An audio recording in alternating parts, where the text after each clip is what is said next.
supervisor here at Ubuntu Wellness, and I primarily work with adolescents and adults. Hi everybody, I am Amy Lanese. I am the coordinator of healing services here at Ubuntu. Down in the studio, I teach yoga classes. I work with adults and children for the children's classes and infants, and I do brain drop therapy, and I'm a Reiki master. Hello, I'm Dallas Roessner. I'm one of the mental health clinicians here.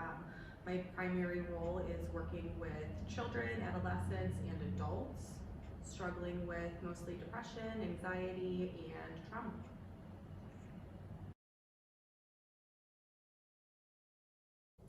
Well, one of the things I think we all see in different capacities was the communication difficulties, right? Yeah. So at least I know for me, working with adolescents, it can be parent-child communication difficulties, it can be child-to-child communication difficulties, big teacher-to-child communication difficulties. So, I mean, why do you guys think we're seeing those as much as we are?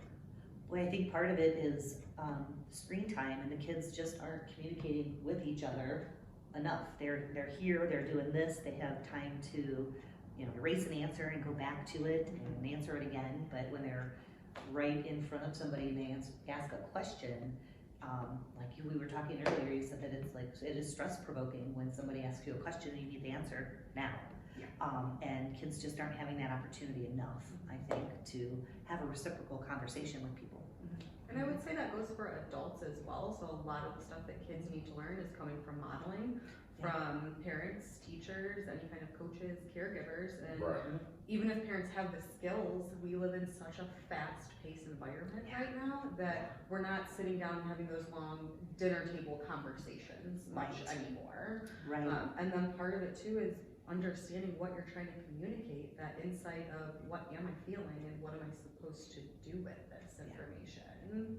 Well, and the modeling of that is a good point, because I mean, if you grew up when any of us grew up, right, we had to learn the in-person communication skills, but we don't use them a lot. Like we can, and we use them when we need to, but still most people voluntarily, if you can choose between a call or a visit or a text or a post, like we're still gonna do that. So that is still, even though we have the ability to do something else, that's not being modeled or being shown, nearly as often as the other methods and modalities that are available through technology, right? But if, we had to form that skill set by not having those. They've never not had those. They never will, theoretically not have those.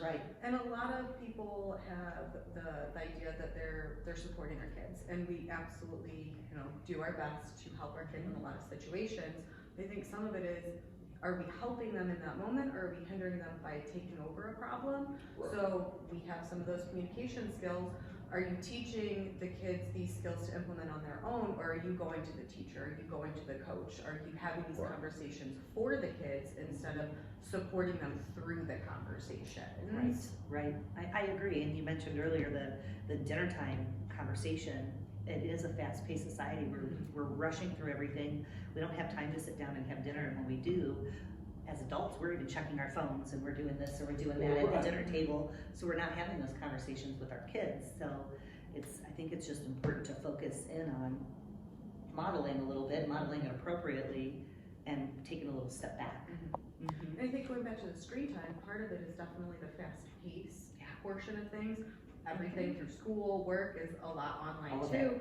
But because we're not slowing down, kids, adults are used to this boom, boom, boom, and they're using it to regulate. They're using it as a coping skill because they're not really sure what else to do in a lot of situations. They can check out and instant gratification is very prevalent.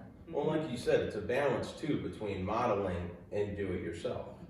Right? And ideally it's a pairing, right? Or nowadays, if there is any conversation that's awkward or difficult in any way, the natural, common parent response is, let me have that conversation for you. Let me take care of it. Right? Instead of, and the flip side of that also, just do that on your own with no support isn't great either. It's, hey, there's a conversation coming up. I want you to be able to have that. Let's help. Let's practice. Let's more run through it, right? Let's do the modeling and the responsibility, right? And maintain a balance between those concepts instead of just one or the other. Right, I And agree. I'm also seeing that some of the kids have the skills and they've been taught the skills, which is great.